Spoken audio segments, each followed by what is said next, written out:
Hello! Happy Monday morning po sa ating lahat, no? So, ngayon po ay kukuha tayo ng mga dragon fruit. Itong dragon fruit nga pala na ito, kakatanim ko lang nito is I think mga 2020 yata.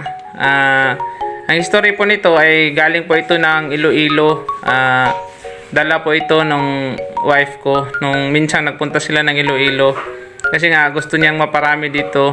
So, ayun, yung tinanim niya doon sa may bahay nila. So, nasa gate ng bahay nila. So, ayun. Doon dumami siya. Tsaka ngayon, kumuha ako ng doon. Kumuha ako ng seedling. Kaya, dito ko tinanim sa bahay. Kasi gusto kong maparami din. Kasi gawa ng masarap naman kasi itong dragon fruit eh. So, gustong gusto ko siya.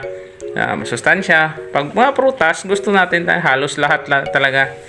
So, kaya ito, tinanim ko siya sa bahay. Nakapamunga na ito isang beses kaso di naalagaan kasi nga nag-pandemic tapos nagkasakit yung misis ko kaya di na naalagaan tinamnan din ni mama ng maraming flowers niya kaya ayun na siya parang nasusuffocate na siya. So ngayon dadalhin natin siya doon sa sa manuka natin. Gagawin natin doon natin siya itatanim kasi may coral na ako doon, so ilalagay ko siya sa bawat poste ng ng coral natin para doon na siya gumapang talaga at dadami. Siya na yung magiging coral natin sa susunod doon sa manukan. Kaya doon ko siya itatanim at mainit doon. Gustong-gusto kasi ng dragon fruit ay mainit kasi nga cactus ito.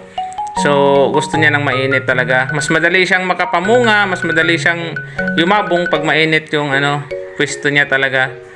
Yun lang po at good morning!